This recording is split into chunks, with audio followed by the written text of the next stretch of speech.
Bismillahirrahmanirrahim. Assalamualaikum warahmatullahi wabarakatuh. Omang 03, sekolah juara, berprestasi, berakhlak mulia. Apa kabar soleh dan soleha semuanya? Mudah-mudahan kalian semua dalam keadaan sehat walafiat. Keluarganya juga sehat, ya guru-guru insya Allah sehat, dan kita semua insya Allah dalam keadaan sehat walafiat. Baik anak-anak sekalian, untuk hari ini insya Allah kita akan melanjutkan kembali materi pembelajaran kita. Dan hari ini kita sampai pada pelajaran yang ketiga. Silahkan kalian ambil buku paketnya. Ya, kalian buka halaman 29. Pelajaran ketiga, pendidikan agama Islam untuk semester 1. Insya Allah kita akan membahas subtema yang pertama. Adapun tema pelajaran ketiga yaitu meyakini Allah Maha Esa dan Allah Maha Pemberi. Adapun tujuan pembelajarannya adalah 1. Siswa diharapkan mampu meyakini keesaan Allah Subhanahu wa taala. Siswa diharapkan mampu meyakini Allah Maha Pemberi. Itu tujuan pembelajaran dari tema yang ketiga. Nah, sedangkan hari ini insya Allah kita akan membahas tentang subtema yang pertama, yaitu Allah Maha Esa. Namun sebelumnya, yuk sama-sama kita berdoa terlebih dahulu. Yuk sama-sama kita berdoa. Bismillahirrahmanirrahim. Rabbi zidni ilman warzuqni fahman. Amin ya rabbal alamin. Baik anak-anakku semua, soleh dan soleha semuanya. Nah, subtema yang pertama yaitu Allah Maha Esa. Nah, anak-anak sekalian, tema ini pernah Pak Aris bahas. Ya, mungkin di kelas 1 itu pernah dibahas tentang tema ini, Allah Maha Esa. Nah, hari ini kita sedikit mengulangi kembali karena ini menjadi bagian dari tema pelajaran ketiga. Nah, sekalian, apa sih itu Esa? Nah, apa sih itu Esa? Esa adalah satu, tunggal, atau wahid. Ya, Esa itu satu, atau tunggal, atau wahid. Jadi, ya, Allah Maha Esa itu adalah apa? Allah yang tunggal, Allah yang satu, Allah yang wahid. Nah, ini sesuai dengan ikrar kita sebagai umat Islam. Apa sih ikrar kita? Nih, la ilaha illallah. Ikrar kita sebagai umat Islam adalah kita harus meyakini bahwa tidak ada Tuhan selain Allah Subhanahu wa ta'ala. Jadi, ya, Esa itu adalah meyakini seyakin-yakinnya bahwa tiada Tuhan selain Allah. Artinya Allah itu satu. Ya, Allah tidak ada dua, Allah tidak ada tiga, Allah tidak ada empat, apalagi Allah tidak ada 10. Tapi bagi kita umat Islam meyakini bahwa Allah itu Esa atau satu. Ya, baik. Nah, baik anak sekalian, sebelum Pak Aris membahas lagi lebih lanjut tentang materi atau subtema yang pertama ini, Pak Aris akan tunjukkan satu video untuk kalian bisa tonton dan simak bersama-sama. Nah, simak videonya, silahkan siapkan buku tulisnya. Kalau kalian ada yang perlu dicatat, ada yang penting-penting untuk kalian catat, boleh kalian catat sebagai latihan atau sebagai catatan untuk pelajaran subtema hari ini ya. Oke, Pak Aris akan tunjukkan, Pak Aris akan tampilkan satu video untuk kalian saksikan bersama-sama. Silahkan menyaksikan video tersebut.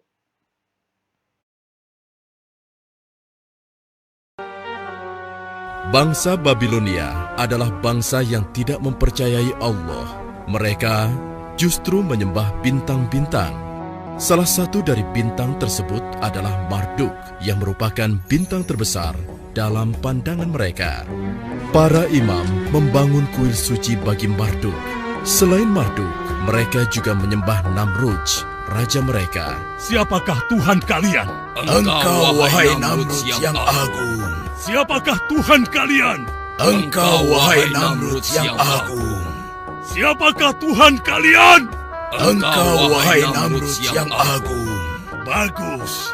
Kalian orang-orang yang cerdas. Akulah Tuhan sekalian alam. Demikianlah keangkuhan seorang Namrudz. Ia merasa besar dengan kekuasaannya, dan ia benar-benar mengangkat dirinya sendiri menjadi Tuhan yang perintahnya harus ditaati.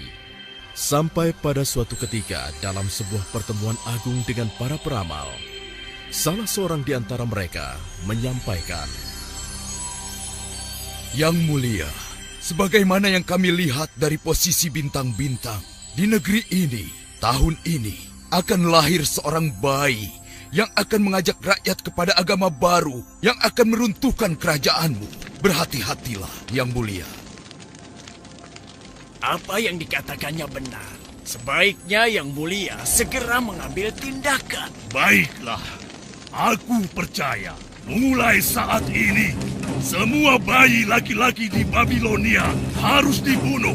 Semuanya. tanpa pikir panjang, Namrudz mengambil keputusan yang sangat mengerikan. Serta-merta, ia mengerahkan seluruh tentaranya untuk membunuh semua bayi laki-laki di Babilonia. Sementara itu, di sudut kota Babilonia, tinggallah seorang pembuat patung terkemuka bernama Azar. Ia sangat terpukul mendengar perintah Raja Namrudz, Tuhannya selama ini. Dikarenakan istrinya tengah hamil tua dan tinggal menunggu waktu untuk melahirkan anak pertamanya. Wahai istriku, sungguh aku takut tentara Namrudz akan menemukan engkau dan membunuh anak kita yang akan terlahir nanti. Demi Marduk Tuhan kita, aku akan membawamu keluar dari sini. Kita harus bersembunyi hingga keadaan aman. Oh, baiklah. Kalau begitu, aku akan bersiap-siap. Wahai Namrudz yang agung, semua bayi laki-laki di negeri ini telah kami bunuh tanpa kecuali. Bagus. Namrudz demikian puas mendengar laporan tentaranya. Dia merasa aman sekarang. Tahun demi tahun pun berlalu. Anak Azar yang telah disembunyikan itu telah tumbuh menjadi anak yang kuat dan cerdas. Ia bernama Ibrahim. Suatu ketika, Ibrahim bertanya kepada ibunya, Ibu, tahukah engkau siapa Tuhanku?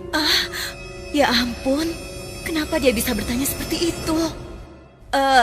Akulah Tuhanmu, nak. Lalu Tuhan ibu siapa? Tuhan ibu, sudah pasti ayahmu. Kalau begitu, Tuhan ayahku siapa? Ibrahim, kenapa kau bertanya seperti itu? Tentu saja Namrudzlah Tuhan ayahmu. Lalu Bu, siapa Tuhan Raja Namrudz? Ya Tuhan, bagaimanakah aku harus menjawabnya? Jangan-jangan inilah anak yang dikhawatirkan oleh Raja Namrudz. Inikah anak yang akan mengubah agama dan kepercayaan masyarakat Babilonia?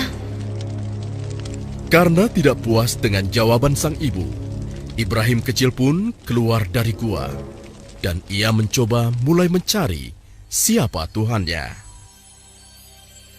Malam pun datang. Saat itu bulan purnama bercahaya menerangi malam.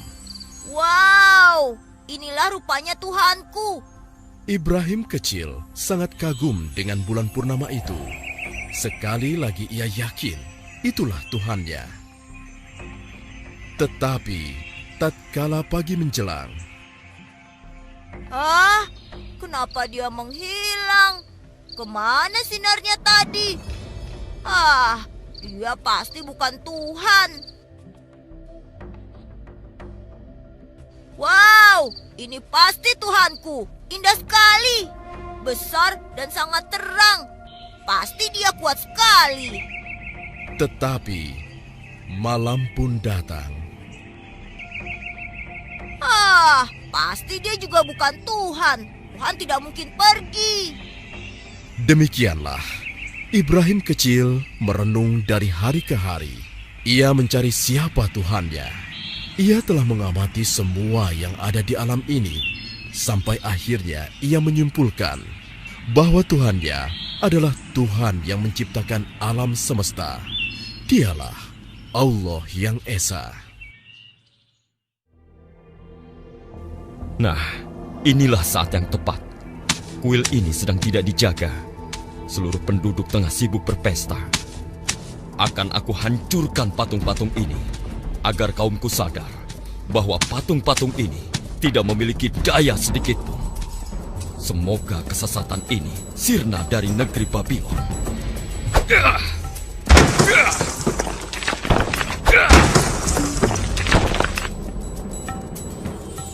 Nabi Ibrahim menghancurkan semua patung-patung milik kaumnya, kecuali berhala yang paling besar yang disebut Marduk. Bahkan Nabi Ibrahim menggantungkan kapaknya pada patung tersebut.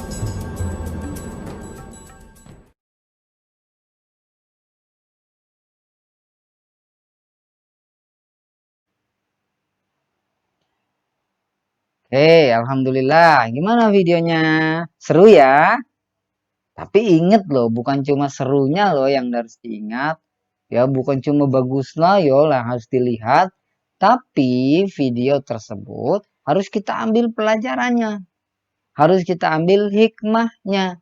Ada hikmah yang harus diambil dari video itu. Ada pelajaran yang harus kita ambil dari video tersebut. Nah, anak-anak sekalian, tentu kalian tadi sudah menonton dari awal sampai dengan akhir videonya.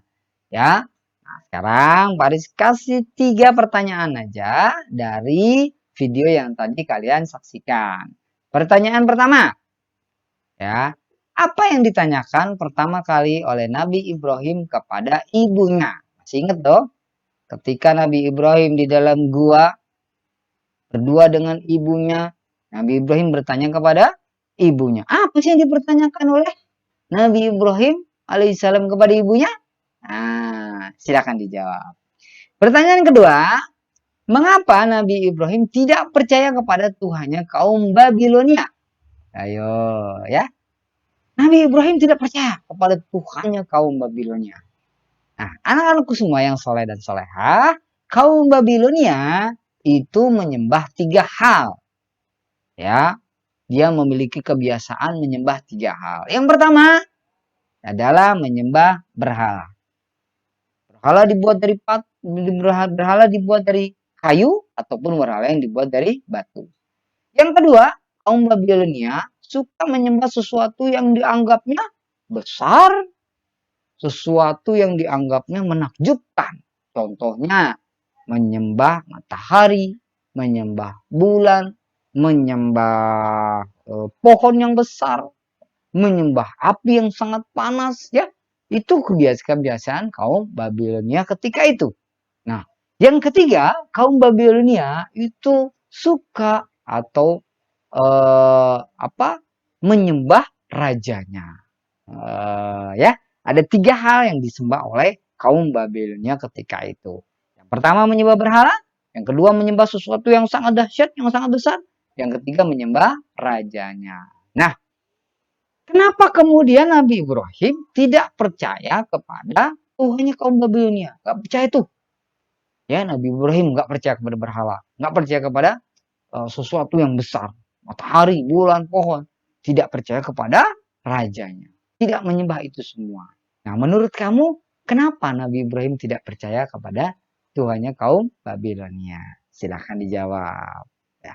Yang ketiga, nah, menurut kamu, apa yang terjadi jika Tuhan itu lebih dari 1? Coba kamu pikirkan misalnya Tuhan itu ada 2. Ada Tuhan bulan, ada Tuhan matahari, ada Tuhan langit, ada Tuhan bumi misalnya. Atau misalnya Tuhan itu ada 3. Atau misalnya Tuhan itu ada 5, ada 10, ada 15, ada 20. Ya, apa menurut kamu apa yang akan terjadi jika Tuhan itu lebih dari 1? Silakan dijawab. Ya. Oke, 3 pertanyaan ya. 3 pertanyaan. Nanti boleh kamu catat dulu soalnya. Nanti dijawab. Karena masih ada 1 pertanyaan lagi di akhir materi ini ya. Oke. Baik. Kita akan lanjutkan ke materi selanjutnya. Nah, Anak-anak semua, anak-anakku semua yang soleh dan soleh, bagaimana sih agar kita yakin Allah itu esa? Agar kita mantap meyakini bahwa Allah itu cuma satu. Tuhan itu satu. Tuhan itu tunggal. Tuhan itu wahid. Bagaimana? Agar kita meyakini itu, maka ya agar kita lebih mantap lagi, mari sama-sama kita buka juz amanya. Kita buka juz amanya, kita buka surat Al-Ikhlas bersama-sama. Yuk, kita baca bersama-sama ya, surat Al-Ikhlas. A'udzu billahi minasy syaithanir rajim. Bismillahirrahmanirrahim. Qul huwallahu ahad. Allahus samad. Lam yalid wa lam yulad. Walam yakul lahu kufuwan ahad. Nah, sekarang kita coba lihat apa artinya. Ya, kita sama-sama baca apa artinya. Kita lihat. Di ayat pertama berbunyi kul huwallahu ahad. Artinya adalah katakanlah wahai Muhammad, dialah Allah yang Maha Esa.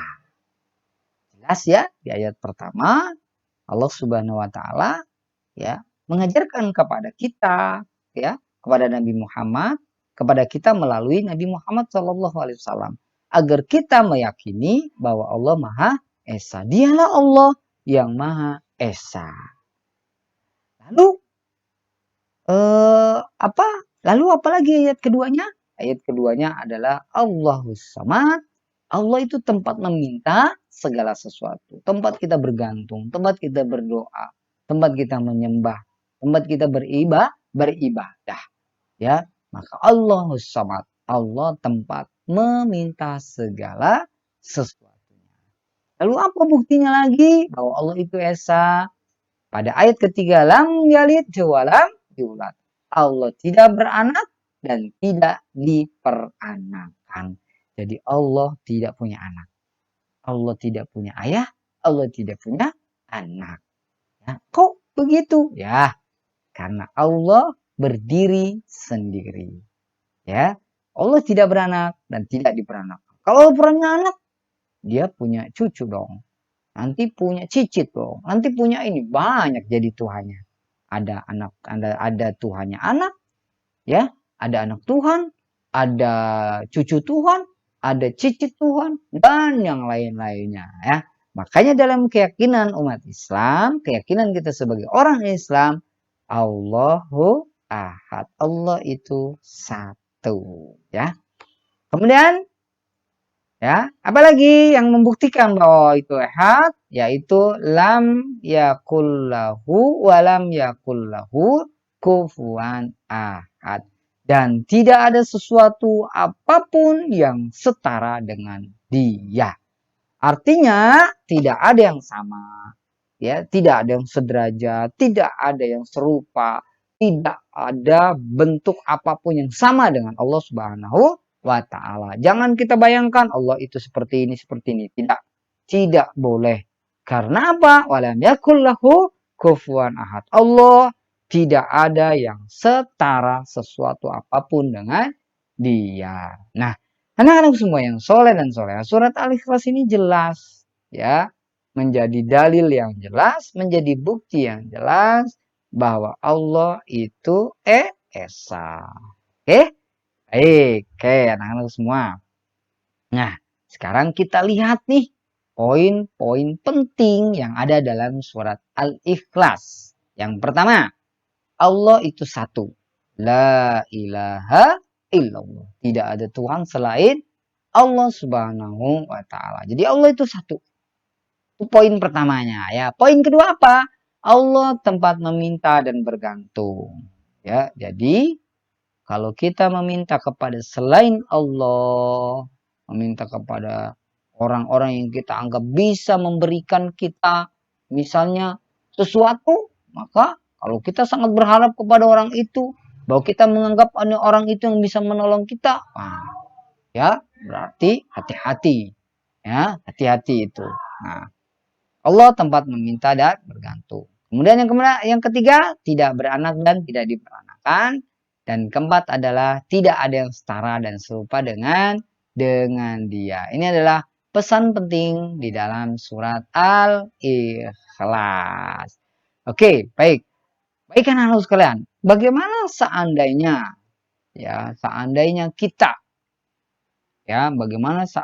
kita meyakini bahwa Allah itu ada dua atau ada Tuhan lagi selain Allah misalnya. Ya, bagaimana kalau kita meyakini hal itu? Nah, hati-hati. Kita bisa nanti jatuh ke dalam perilaku syirik. Nah, perilaku syirik, perilaku musyrik. Perilaku syirik, ya, perilaku musyrik ini adalah perilaku yang sangat dibenci Allah Subhanahu wa taala dan dia termasuk dosa yang sangat besar. Ya, apa sih perilaku syirik? Perilaku syirik contohnya kita tidak beribadah kepada Allah. Tapi ibadah kita misalnya kepada pohon besar. Ya, ibadah kita kepada gunung yang besar. Nah, maka itu termasuk perilaku yang syirik. Ya, maka oleh itu kita diajarkan ibadah yang kita lakukan hanya untuk Allah Subhanahu wa taala. Yang kedua apa lagi? Ya, kita nggak boleh meyakini ramalan-ramalan nasib dari orang lain. Contoh, misalnya, rambut kamu kok keriting gitu ya?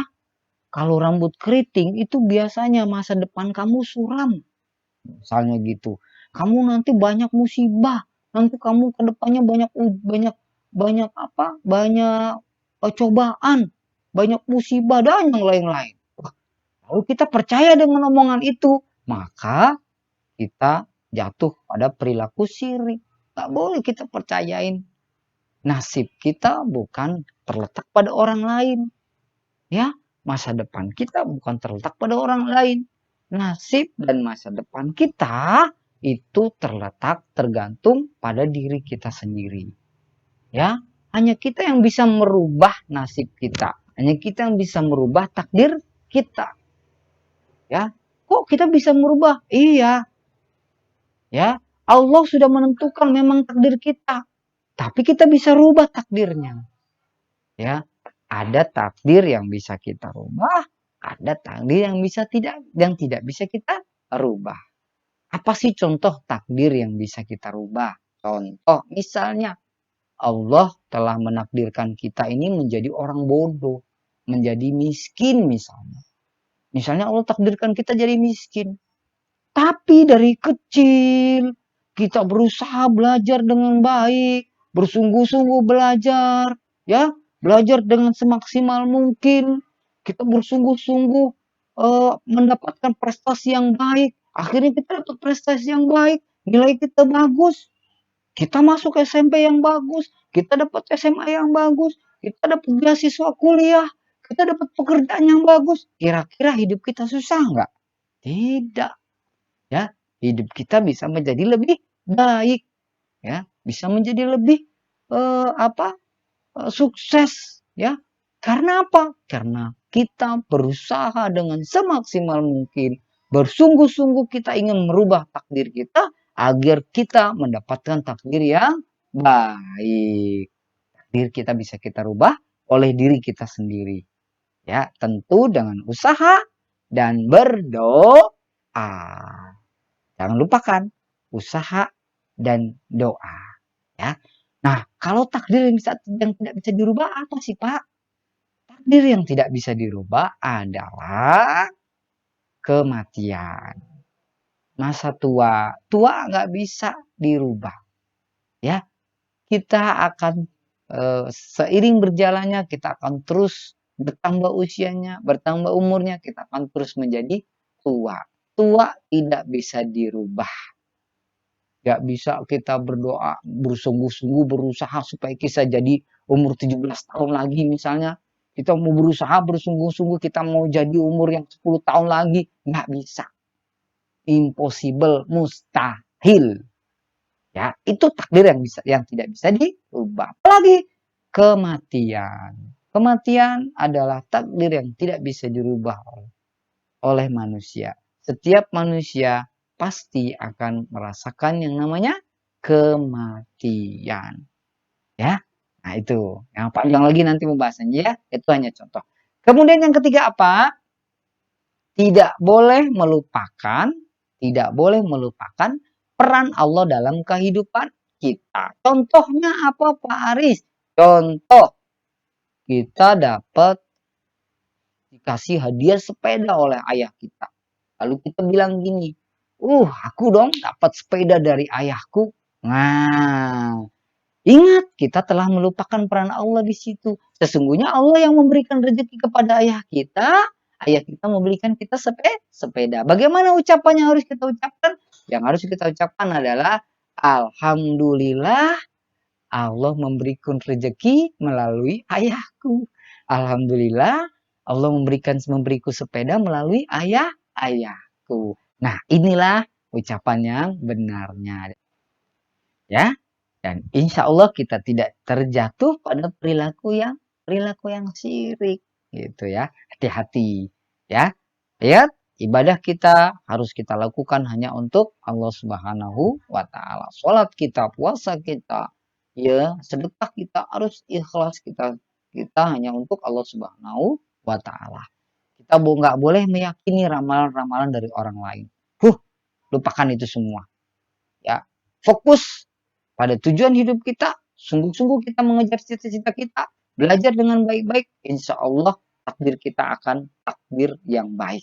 Ya.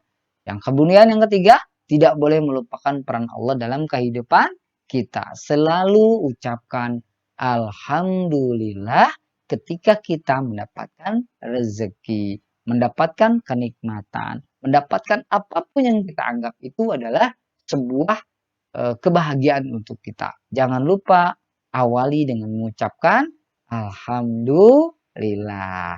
Ketika kita sudah mengucapkan Alhamdulillah berarti kita telah memuji Allah, ya, telah menjadikan Allah sebagai satu-satunya yang berperan di dalam memberikan kita kenikmatan. Insya Allah. Baik, anak-anak sekalian, ya. Mungkin itu sekelumit materi kita pada subtema yang pertama ini ya.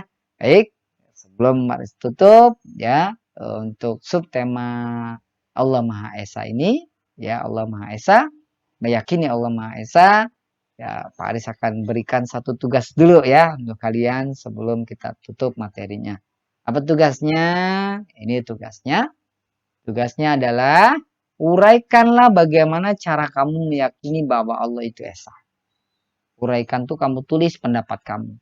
Kamu tulis pendapatmu ya. Bagaimana cara kamu meyakini bahwa Allah itu Esa. Biar kita yakin bahwa Allah itu Esa tuh bagaimana sih kamu? Apa sih yang harus kamu lakukan agar kamu meyakini bahwa Allah itu Esa. Agar mantap diri kita. Apa yang harus kamu lakukan. Bagaimana cara kamu meyakini bahwa Allah itu Esa. Oke, itu tugasnya. Jadi ada 4 tugas ya. Ada 4 tugas. Tugas yang 1, 2, 3 tadi yang pertama. Tugas yang terakhir ada ini. Jadi ada 4 tugas yang harus kamu kerjakan. Kamu tulis di buku latihannya.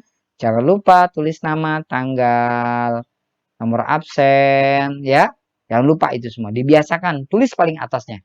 Nama, kemudian kelasnya, kemudian nomor absen, kemudian tanggalnya, kamu tulis di atasnya, baru kamu tulis pertanyaannya, boleh, nggak tulis pertanyaan juga nggak apa-apa, silakan, yang penting ada jawabannya ya. 1, 2, 3, dan 4. Ingat, 1 lembar aja, nggak usah banyak-banyak ya, ngirimnya 1 lembar, nggak usah sampai pertanyaan 1 lembar, yang 2 1 lembar, jadi 4 lembar mau ngirimnya. Cukup 1 lembar, insya Allah sudah cukup ya. Baru dikirim, diupload, dikirim, nanti linknya Pak Aris kirim di grup masing-masing. Oke, terima kasih anak-anak semua ya yang sudah mengikuti proses pembelajaran hari ini. Oke, Pak Aris selalu berpesan kepada kalian, tetap semangat, senantiasa untuk menjaga semangat belajarnya. Salam Qur'ani, salam literasi, salam pembelajar. Wassalamualaikum warahmatullahi wabarakatuh.